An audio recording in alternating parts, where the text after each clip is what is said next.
quisiera traer una reflexión o algunas reflexiones importantes acerca de lo que es la resurrección de Jesucristo. Ciertamente, en el mundo cristiano, en días pasados, se ha celebrado lo que se conoce o se denomina como la Semana Santa. En algunos lugares le llaman la Semana Mayor. Y efectivamente, yo creo que a nivel mundial, la iglesia cristiana, la iglesia evangélica ha celebrado lo que se ha denominado o lo que el mismo Señor Jesucristo denominó como la cena del Señor. Y justamente esta cena o esta celebración, este memorial, nos permite reflexionar mucho acerca del sacrificio de nuestro Señor, pero sobre todo de nuestra vida cristiana, porque en su resurrección, efectivamente, no solamente es su muerte, sino que tenemos que entender que a través de su resurrección, Cristo Jesús logró o consolidó lo que es el vencer a la muerte. Es decir, que cada creyente debe de estar, por cierto, debe de tener muy claro esto, debe de saber que en su muerte o con su muerte Cristo Jesús venció al pecado, pero con su resurrección venció a la muerte. Así que esto es algo que nosotros debemos de entender y siempre tenemos que, cuando hablamos del Evangelio de Cristo, cuando nosotros compartimos la fe, no solamente hablamos de la cruz, sino que es importante que hablemos de que Él se levantó. Tenemos que hablar que Él resucitó. Tenemos que hacer ver a la gente cuando conoce el Evangelio que Cristo Jesús está vivo, que Cristo Jesús está sentado a la diestra del Padre actualmente y que ciertamente esta obra perfecta que llevó a cabo hace más de 2000 años sigue y seguirá trastocando la vida de los hombres con el propósito de llevarles y llevarnos a salvación y a acercarnos hacia Dios, hacia el Padre. Así que justamente recordando acerca del sacrificio que llevó a cabo Cristo Jesús y poniendo los ojos en el pasado, poniendo los ojos en la antigua dispensación, nos damos cuenta cómo fue muy detallada, muy precisa la escritura o la palabra de Dios nos precisa muy bien cómo se fueron cumpliendo cada uno de los hechos profetizados, cada uno de los actos, cada una de las circunstancias que proféticamente estaban escritas en el Antiguo Testamento y también en la voz de los profetas, en algunos pasajes de los Salmos.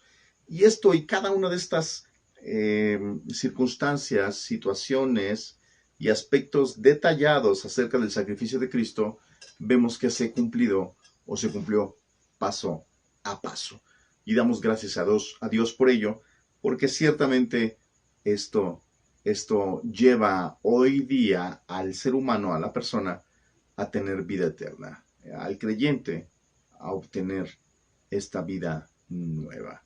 Recordando entonces justamente el pasado, quisiera leer Éxodo capítulo 12, versos 5 y 6 en la nueva versión internacional en la NBI, Éxodo 12, versículos 5 y 6, en relación a esto que estamos hablando. Dice de la siguiente manera, yo se lo leo, hermano: el animal que se escoja puede ser un cordero o un cabrito de un año y sin defecto, al cual cuidarán hasta el 14 del mes, día en que la comunidad de Israel en pleno lo sacrificará al caer la noche.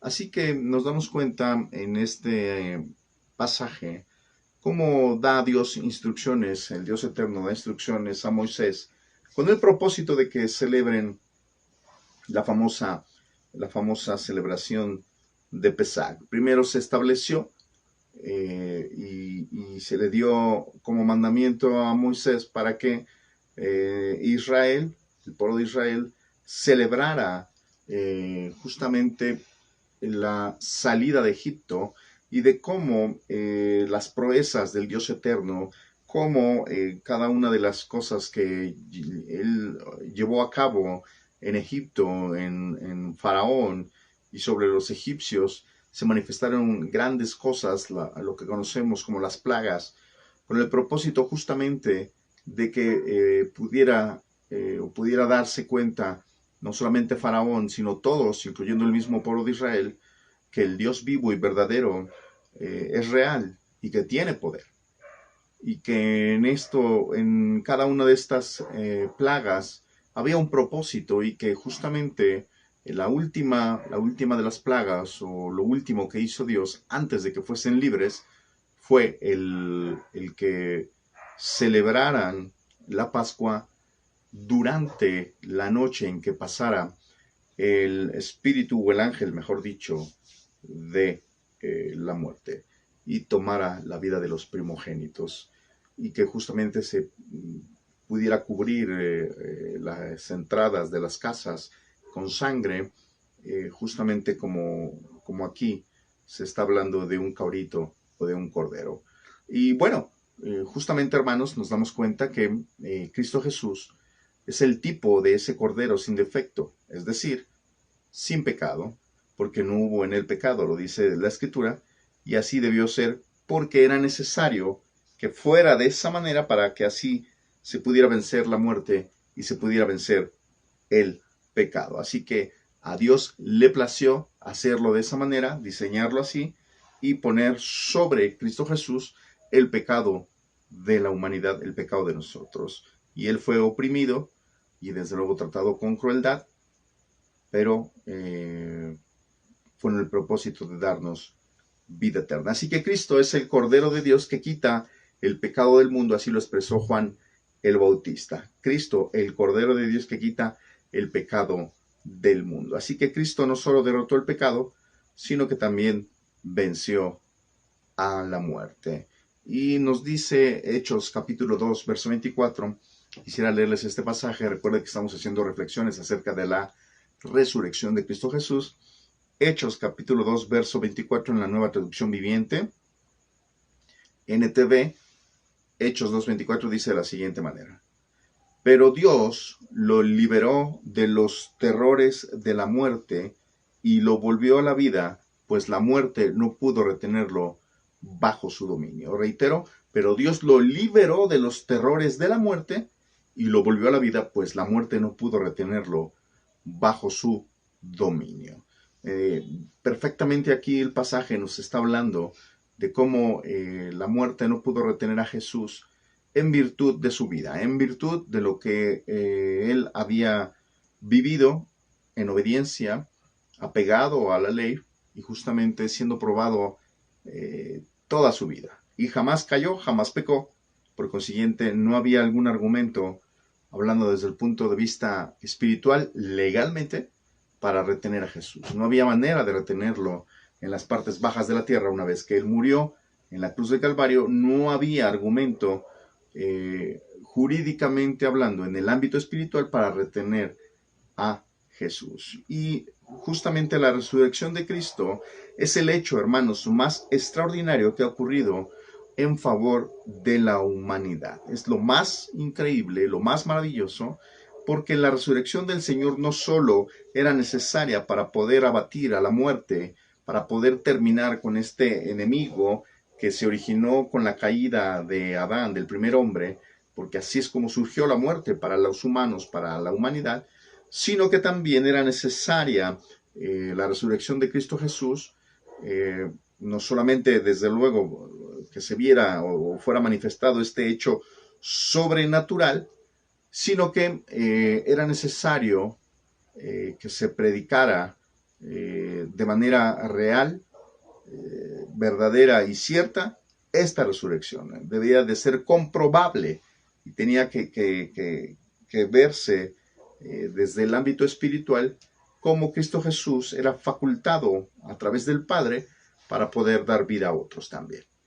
Es decir, un hecho sobrenatural que todos iban a poder testificar, esto a los ojos naturales, pero en el ámbito espiritual requería el Padre que Jesús resucitara para que de esta manera venciera la muerte y jurídicamente en el ámbito espiritual, Cristo Jesús pudiera y pueda y hasta hoy día siga impartiendo vida a aquellos que por la fe le reciben y entran en una relación con Él, así como los que hoy somos creyentes en Cristo Jesús. La resurrección de Cristo, hermanos, consolida el hecho de poder dar vida a los hombres. Reitero, es el argumento jurídico legal en el ámbito espiritual para llevar a cabo esto. Así que no es dar vida por dar vida, no es dar vida a los hombres o a la humanidad solamente por dar vida, sino que este es el argumento legal, el que su vida fue perfecta, en que en él no hubo pecado, y esto le permitió llevar los pecados de la humanidad, pero a la vez vencer a la muerte. Dice Mateo, capítulo 12, verso 38 al 40, Mateo, capítulo 12, verso 38 al 40, quisiera hacer esta lectura, Mateo 12, 38 al 40, dice así. Entonces respondieron algunos de los escribas y de los fariseos, diciendo, Maestro, deseamos ver de ti señal. Él respondió y les dijo, la generación mala y adúltera demanda señal, pero señal no le será dada, sino la señal del profeta Jonás. Porque como estuvo Jonás en el vientre del gran pez durante 3 días y 3 noches, así estará el Hijo del Hombre en el corazón de la tierra 3 días y 3 noches. Esto lo podemos ver perfectamente representado en uno de los 4 evangelios.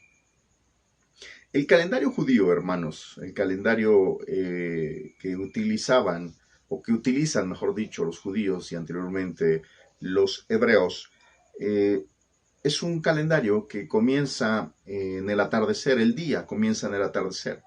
Es un calendario lunar. Entonces el día comienza al atardecer y dura hasta al atardecer del siguiente día.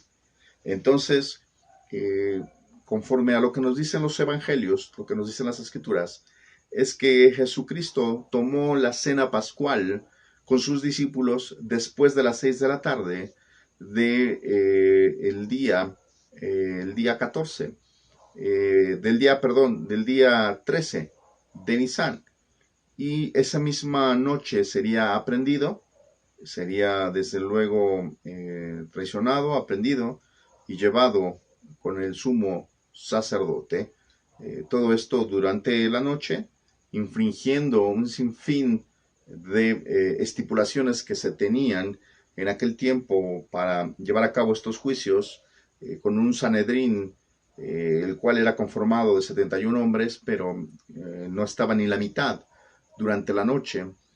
Solamente era unos cuantos, la mitad, reitero, casi, de esos 71 hombres, de los cuales no querían a Jesús, despreciaban a Jesús, despreciaban la doctrina y desde luego querían verle muerto, porque estaba en peligro justamente su autoridad, estaba en peligro la supremacía de ellos y no querían enemigos, no querían contrincantes y sabían que Jesús podía ser peligroso, no solamente para la situación social que vivían con Roma, con el Imperio Romano, sino la propia de ellos, de los maestros de la ley, de los fariseos y del Sanedrín mismo. Así que por la mañana es llevado ante Pilato Jesús, también fue llevado ante Herodes, posteriormente sabemos que es condenado con Pilato. Una vez que regresa de con Herodes, es azotado y después llevado a crucificar. Así que, según nos dice el relato del Evangelio de Juan, Jesucristo fue crucificado el 14 de Nisan, que es el mes judío, 14 de Nisan, conforme a lo que se ordenaba en la ley respecto al cordero de la Pascua. Y este cordero debía ser sacrificado entre las 3 y las 5 de la tarde. Entre las 3 y las 5 de la tarde y comido antes de la medianoche. Debía de comerse todo antes de la medianoche. Las estipulaciones de todo este rito que llevaba a cabo el pueblo de Israel, desde luego lo podemos encontrar en el Pentateuco, lo podemos encontrar perfectamente en el libro de Éxodo y en el libro de Levítico, donde se dan los detalles del mismo. Dice la escritura que a partir de las 12 del día hubo tinieblas y hasta las 3 de la tarde. Lucas capítulo 23, verso 44 nos habla de ello, en la versión Reina Valera 60, Lucas capítulo 23, verso 44, y Mateo 27, 46. Voy a hacer lectura de uno después del otro. Lucas 23, 44 dice, cuando era como la hora sexta, hubo tinieblas sobre la tierra, es decir, la hora sexta a las 12 del día, y hubo tinieblas en toda la tierra hasta la hora novena, dice la escritura, hasta la hora novena, es decir, hasta las 3 de la tarde. Mateo 27:46, Mateo 27:46 dice, cerca de la hora novena, Jesús clamó a gran voz diciendo, Eli, Eli, lama sabactani. Esto es, Dios mío, ¿por qué me has desamparado? Y en este mismo pasaje de Mateo, capítulo 27, el verso 50 dice, mas Jesús, habiendo otra vez clamado a gran voz, entregó el Espíritu. Reitero, Mateo 27:50, mas Jesús, habiendo otra vez clamado a gran voz, entregó el Espíritu. Quiere decir que Cristo justamente murió a las 3 de la tarde, en el horario exacto en que se ofrecía el sacrificio por el pueblo de Israel, pero ahora era el sacrificio por toda la humanidad, no solo por el pueblo de Israel, sino para todo aquel que tenga la capacidad de creer en el Hijo de Dios. Así que el cuerpo de Jesús fue colocado en el sepulcro, hermanos, justo antes de la puesta del sol del 14 de Nisan, según Mateo 27, 57 al 60, usted lo puede leer ya en casa, y desde luego, según los hechos de los evangelios, el único apóstol que estuvo presente, el único, fue el apóstol Juan. El apóstol Juan fue el único que estuvo frente a la cruz, fue el único que vio morir a Jesús, fue el único que estuvo entre las mujeres, ya que el relato nos dice que todos los demás discípulos huyeron en aquella noche. Pedro quiso acercarse, desde luego, la noche que fue apresado, y todos sabemos que Jesús había anticipado que le negaría conocerle antes de que el gallo cantase. 3 veces negaría conocerle, y se cumplió tal cual la escritura, y Pedro lloró amargamente, porque cuando justamente la última persona que identificó a Pedro, sabiendo que era de Galilea y que era seguidor de Jesús, le señalaba y le decía que era uno de ellos.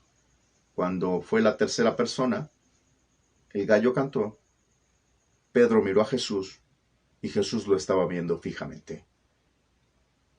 Pedro salió del lugar llorando amargamente, porque no solo por el hecho de que se había cumplido la palabra del Señor, sino porque efectivamente, conociendo, Señor, su corazón, Pedro le falló.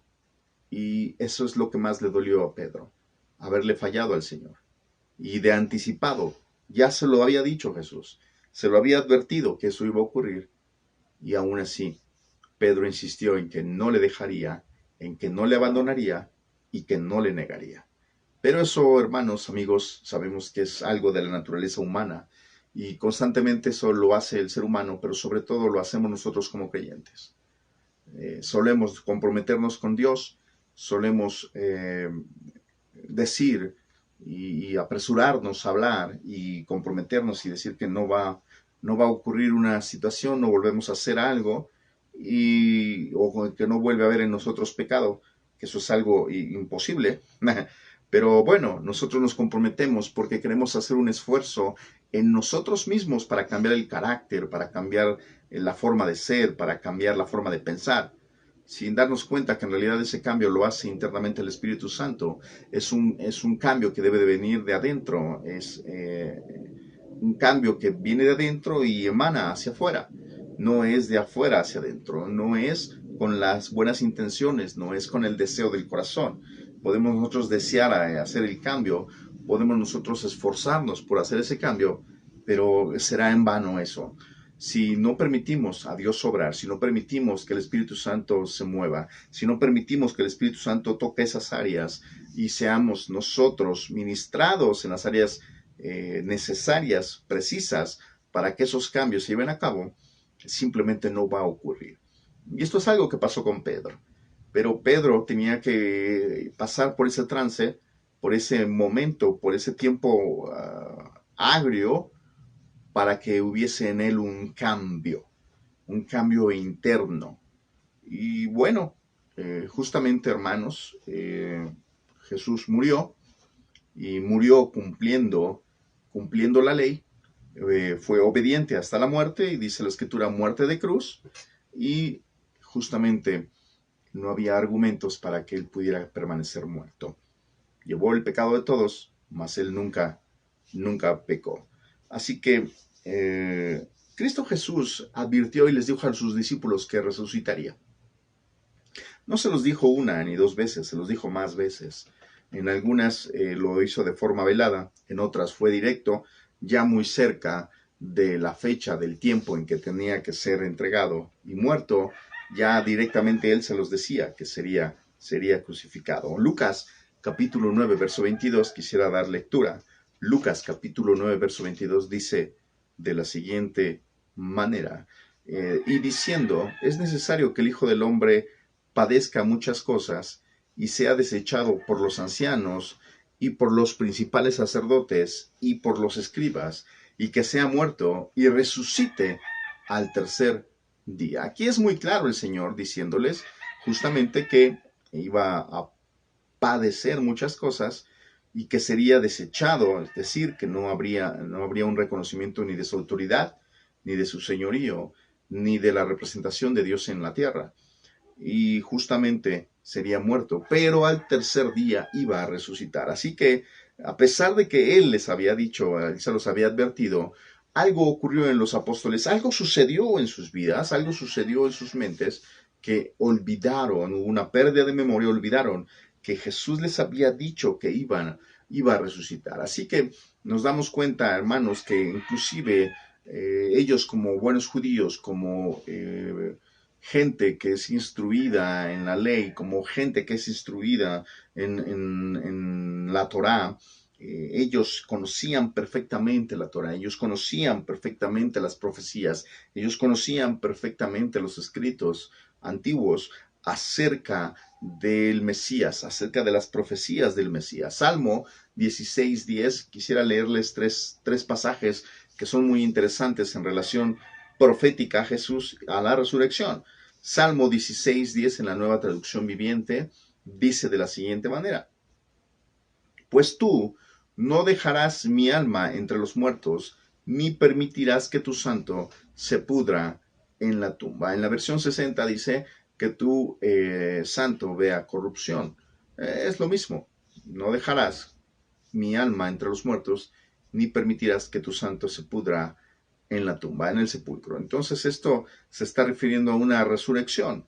Isaías capítulo 53, verso 10, en la versión o en la Biblia, la palabra, Nueva Biblia, la palabra, nos dice de la siguiente manera, Isaías 53, 10. Pero quiso el Señor quebrantarlo, sometiéndolo a padecimiento, cuando Él se entregue a sí mismo como ofrenda de expiación. Verá a su descendencia prolongará sus días, y la voluntad del Señor en sus manos prosperará.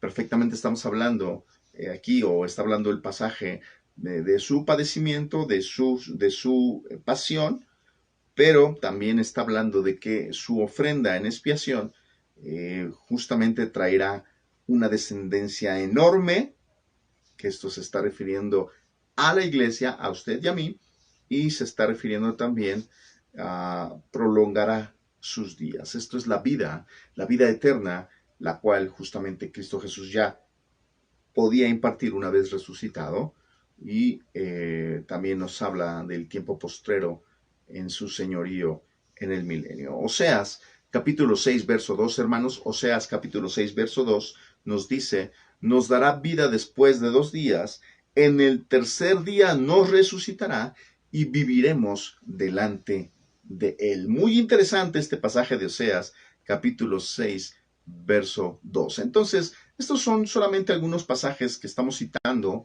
y que, reitero, los discípulos, los apóstoles, perfectamente como buenos judíos, conocían las profecías acerca del Mesías. Así que no era un tema desconocido para ellos, y más aún cuando Jesús les había reiterado que sería muerto, pero que resucitaría al tercer día. Pero ellos lo olvidaron. Ellos olvidaron estas palabras, pero pareciera que entró un momento de incredulidad en ellos también. No podían creerlo. Algo había ocurrido en ellos, que las circunstancias ahogaron las palabras del Señor, la situación, el hecho de ser perseguidos, el hecho de ser señalados, el hecho de ser buscados para ser muertos, hicieron mella en ellos de tal manera que la palabra de Dios quedó a un lado. Las profecías, todo lo que decía la Escritura en relación al Mesías, se había quedado a un lado. Ya no es que no fuera importante, sino que su atención, sus emociones, sus sentimientos, todo lo que había en ellos estaba puesto en su supervivencia, en su sobrevivencia, para que justamente no fuesen muertos como el maestro. Y de hecho, pensando en ello, es difícil el haber visto a Cristo Jesús haber dado vida a otros. Ellos fueron testigos de cuando Lázaro volvió a la vida. Ellos fueron testigos cuando la hija de Jairo volvió a la vida. Ellos fueron testigos de las grandes sanidades, de los leprosos eran sanados, de los cojos que caminaban, desde luego de los ciegos que veían, la mujer del flujo de sangre, etcétera. La multiplicación de los panes, la alimentación de más de 5,000 personas. Ellos fueron testigos de todo eso. Y el haber visto y haber escuchado hablar con gran poder, con gran autoridad, cómo Jesús expresaba la palabra de Dios, pero de una manera vívida, de una manera real, no hueca y falsa, como lo hacían los escribas, como lo hacían los fariseos, como lo enseñaban los maestros de la ley, una ley fría y seca. Esta ley de la que Jesús enseñaba, estas ordenanzas que hablaba de Dios, lo expresaba de una manera diferente, de una manera real, de una manera que inspiraba, de una manera que lograba que ellos pudieran tener una visión más amplia de lo que es Dios y de lo que es la. Entonces nos damos cuenta, hermanos, cómo había en ellos, en los apóstoles, en los discípulos, una visión diferente, una inspiración al escuchar a Jesús, al ver a Jesús, y no solamente eran las señales, sino ver la autoridad que había en él. Y después de esto, verlo muerto. Después de haber vivido 3 años y un poco más de tiempo, y haber visto grandes maravillas, y haber escuchado cosas tan bellas y tan poderosas, después haberle visto muerto. Entonces nos damos cuenta que es un conjunto de circunstancias que cegaron y nublaron la visión de los apóstoles, de los discípulos, y que el ánimo de ellos estaba totalmente quebrado. Su corazón estaba triste, tenían miedo y no podían recordar lo que Jesús les había dicho, las palabras del Maestro. Y justamente, hermanos, nos damos cuenta que no solamente ellos dejaron de creer, o hubo duda en su corazón y por el miedo, por las circunstancias y todo ello, sino que inclusive la misma familia del Señor no creían en él, nunca creyeron, o más bien algunos no creyeron que era el Hijo de Dios. Les era difícil porque le habían visto crecer con ellos, le habían visto trabajar con su padre y desarrollar este oficio de carpintería. Así que después verlo proclamarse como el mensajero y el Hijo de Dios, etcétera, les era difícil. Así que, hermanos, para los diferentes grupos religiosos y para los gentiles, una vez que Jesucristo murió, para ellos había terminado justamente todo. Habían acabado ellos con sus males, habían terminado sus problemas con la muerte de Jesús. Pero nos damos cuenta y no podemos ser duros al criticar a los apóstoles y decir, ¿cómo es posible después de lo que han visto? ¿Cómo es posible después de lo que vivieron? ¿Cómo es posible después de todo lo que el Señor les mostró? Igual somos nosotros como creyentes. Vemos los milagros de Dios, la mano de Dios, las bendiciones de Dios, la gracia de Dios, y aún así llegan momentos de circunstancias adversas, situaciones difíciles, de miedo, de ansiedad, donde no vemos claramente, y esto nos nubla la visión y pensamos más en nuestro problema, pensamos más en la situación, centramos nuestra atención en todas las circunstancias, menos en Dios, menos en su palabra, menos en sus promesas. Entonces hacemos lo mismo que hicieron los apóstoles. Pero en realidad, hermanos, dejamos que nos agobie la situación y nos desorientamos y nos empezamos a hundir. Así se encontraban ellos, así se encontraban los apóstoles.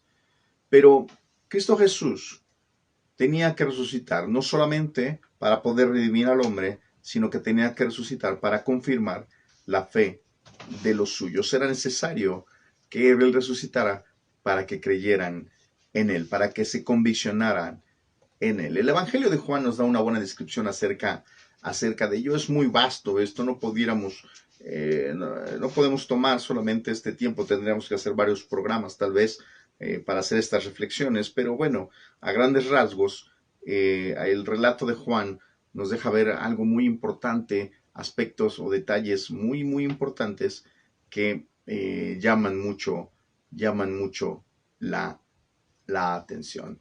Nos dice justamente el Evangelio de Juan, capítulo 20, verso 3 al 13, ya para terminar, Juan capítulo 20, verso 3 al 13, dice así, y salieron